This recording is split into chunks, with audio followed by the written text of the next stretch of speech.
Electoral bond को लेकर एक के बाद एक खुलासे सामने आ रहे हैं। वहीं चुनावी बॉन्ड का विवरण सार्वजनिक होने के पहले इसे रोकने की काफी कोशिश की गई है और अब जब ये डेटा सबके सामने आ चुका है तो बीजेपी अपना चेहरा छुपाने की कोशिश करती हुई दिखाई दे रही है। चुनावी चंदे के मामले में बीजेपी सवालों से घिरती जा रही है और इसी कड़ी में अब एक नया खुलासा सामने आया है। तो क्या है ये खुलासा, जानने के लिए देखिए ये रिपोर्ट। दिन प्रतिदिन चुनावी बॉन्ड का मुद्दा गर्माता जा रहा है। एक के बाद एक नए खुलासे सामने आ रहे हैं। बीजेपी लगातार चुनावी चंदे को लेकर उलझती हुई नजर आ रही है। गुरुवार को चुनाव आयोग की वेबसाइट पर जारी डेटा में खुलासा हुआ कि बीजेपी को सबसे ज्यादा चंदा मिला है। यही नहीं, बाकी राजनीतिक दलों को मिले चंदे और बीजेपी को मिले चंदे के बीच का फासला भी अधिक पाया गया। उसके बाद एक और खुलासा सामने आया जिसने बीजेपी की मुश्किलों को और बढ़ा दिया है।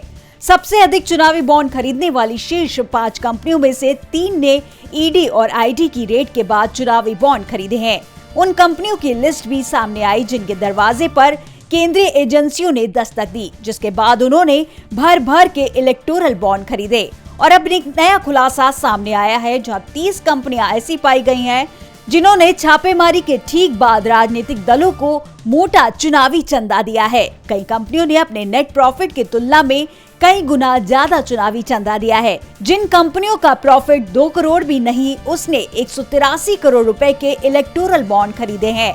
इस सिलसिले में कोलकाता की कंपनी मदन लाल लिमिटेड का नाम सामने आ रहा है, जिसने 2019 में लोकसभा चुनाव से पहले 2 बार 182.5 करोड़ रुपए के बॉन्ड खरीदे, जबकि इस दौरान उसका नेट प्रॉफिट महज 1.81 करोड़ रुपए था। वहीं कई कंपनियों के तो रिकॉर्ड ही अपडेट नहीं किए गए हैं। कोलकाता में सिराक इंफ्रा प्रोजेक्ट नामक company, S urban developers, Chennai Greenwood, Crescent Power, इन कंपनियों से मिले चंदे की पूरी जानकारी अपडेट नहीं की गई है। एक के बाद एक इन खुलासों ने बीजेपी की नींद उड़ा दी है। अब ऐसे में इन आरोपों से कैसे बीजेपी अपना दामन बचाएगी, ये देखने वाली बात होगी। डीबी लाइव की रिपोर्ट।